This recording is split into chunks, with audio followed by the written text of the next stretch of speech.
কুলুবুহুম বিযিকরিল্লাহ, বলে তাদের অন্তরটা আল্লাহ তাআলার জিকিরের কারণে প্রশান্ত থাকে। ওয়াজআলা কলবাহু সালিমা, আল্লাহর হাবিব সাল্লাল্লাহু আলাইহি ওয়াসাল্লাম 2 নম্বরে আলোচনা করেছেন যে ভিতর থেকে কলবের ভিতর থেকে হিংসা, বিদ্বেষ, ঈর্ষা, পরশ্রী কাতরতাকে দূর করে ফেলতে হবে, অর্থাৎ কলবটাকে মুক্ত করে ফেলতে হবে এই সকল গুণাবলী থেকে। ওয়াজআলা কলবাহু সালিমা, অন্তরটাকে পরিপূর্ণভাবে মুক্ত করে ফেলতে হবে, পরিষ্কার রাখতে হবে হিংসা, বিদ্বেষ, পরশ্রী কাতরতা থেকে। বলে হুজুর পরশ্রী কাতরতা কি? বলে একজন মানুষ ব্যবসা করে কিংবা একজন মানুষ ক্ষেতের মধ্যে, মাঠের মধ্যে ফসল বুনাইছে, এই ফসলে তার অনেক লাভ হইতেছে, এইটা দেখে আমার সহ্য হয় না, আমার ভিতরে কষ্ট, এটা হলো পরশ্রী কাতরতা।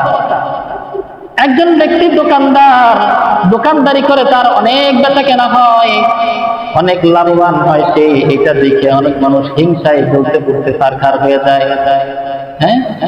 ঈর্ষান্বিত হয়, ভিতরে জলে, লোকটা মনে হয় খুব বড় লোক হয়ে যাইতেছে।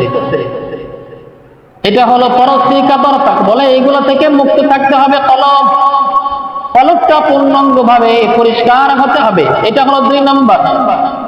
বলে 3 নম্বর কি? বলে ওয়ালিসানাহু সাদিকা, বলে আল্লাহ তাআলার বান্দা তার জবানকে সত্য রাখতে হবে, জবানটা সর্বদা সত্য হতে হবে। বলে আমি হাজারো ইবাদত করি, বলে হুজুর আমি ইশরাক করি, আমি আওয়াবিন করি, আমি তাসবিহের নামাজ পড়ি, বলে হুজুর আমি তাহাজ্জুদের নামাজ পড়ি, কিন্তু কথা বলার সময় মিথ্যা কথা বলি,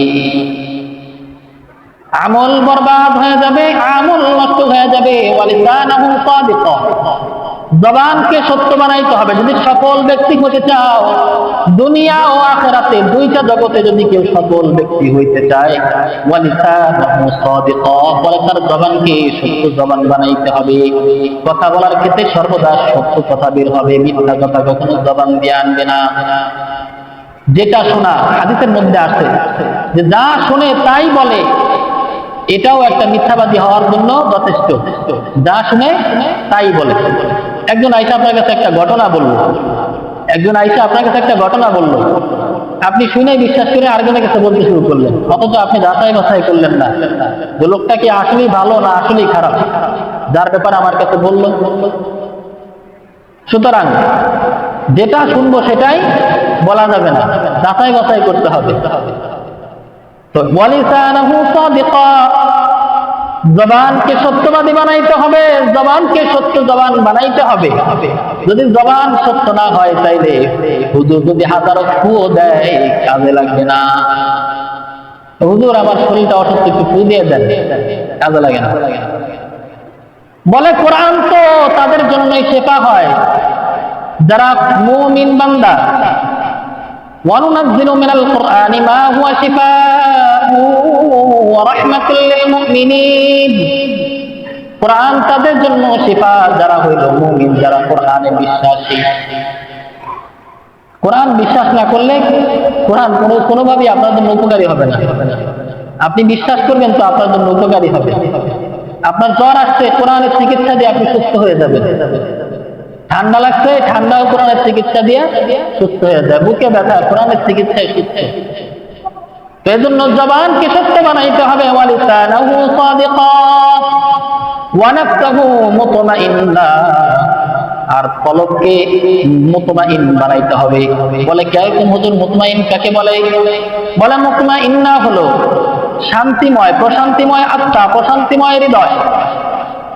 বলে মুমিনের হৃদয় কখন প্রশান্ত হয়, কখন মুমিনের অন্তরের মধ্যে শান্তি লাগে? আল্লাহ রাব্বুল আলামিন তাদের ব্যাপারে বলেন, আল্লাযীনা আমানু ওয়া তাতমাইন্নু কুলুবুহুম বিযিকরিল্লাহ, বলে যারা ঈমান এনেছে, যারা ঈমানদার, ওয়া তাতমাইন্নু কুলুবুহুম, তাদের অন্তরটা সর্বদাই মুতমাইন থাকে, সর্বদাই তাদের অন্তরের মধ্যে প্রশান্তি থাকে। কুলুবুহুম বিযিকরিল্লাহ, বলে তাদের অন্তরটা আল্লাহ তাআলার জিকিরের কারণে প্রশান্ত থাকে। বলে হুজুর আল্লাহ তাআলার জিকির কি শুধুমাত্র আল্লাহ আল্লাহ বলা? লা ইলাহা ইল্লা বলা, লা ইলাহা ইল্লাল্লাহ বলা, সুবহানাল্লাহ বলা, আলহামদুলিল্লাহ, এগুলাই কি জিকির নাকি?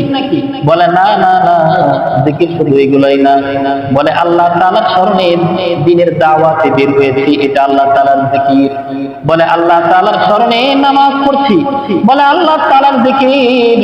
বলে কোরআন তেলাওয়াত করতেছি, এটাও আল্লাহ তাআলার জিকির। ভালো যতগুলা কাজ করবো শরীয়ত অনুযায়ী, ইসলাম অনুযায়ী, প্রত্যেকটা কাজই আল্লাহ তাআলার স্মরণের জিকির হয়ে যায়। বলেন না সুবহানাল্লাহ। ওয়া তাতমাইন্নু কুলুবুহুম বিযিকরিল্লাহ। মুমিনের হৃদয়টা প্রশান্ত হয় তখন, শান্ত হয় তখন, ঠান্ডা হয় তখন, যখন আল্লাহ তাআলার স্মরণ তার মধ্যে থাকে। বলে হুজুর কিছুই তো ভালো লাগে না, মনের মধ্যে শান্তি নাই। বলে গিয়া নামাজে বসো, শান্তি আছে। গিয়া দিনই একটা মজলিসে বসো, শান্তি আছে, কোনো পেরেশানি নাই। এজন্য তো মসজিদে বইছে। হুজুর এদিক দিয়া কোরআন তেলাওয়াত করে, হুজুর এদিক দিয়া বয়ান করে, আমার ঘুম চলে আসছে। শান্তি শান্তি। আমি কিন্তু চিল্লাচিল্লি করতেছি, জোরে জোরে কথা বলতেছি, এরপরে ঘুমাইতেছে অনেকে, ঘুম চলে আসে। শান্তি এখানে মুমিনদের জন্য শান্তি, এজন্য মুমিনের ঘুম চলে আসে। বলে হুজুর আমার তো ঘুম হয় না। বলে রাতের বেলা এশার নামাজ পড়ে ঘুমাও, ঘুম চলে আসবে। আল্লাহ তাআলার স্মরণ তোমার মধ্যে থাকলে তোমার ঘুম চলে আসবে। স্মরণ না থাকলে ঘুম আসবে না। আল্লাহ তাআলার স্মরণ না থাকলে ঘুম আসবে না, ঘুমায় তৃপ্তি পাবেন না কখনো। হ্যাঁ, হঠাৎ দু একদিন হইতে পারে আপনার ঘুমের সমস্যা হইতে। যারা মুমিন বান্দা তাদের ঘুম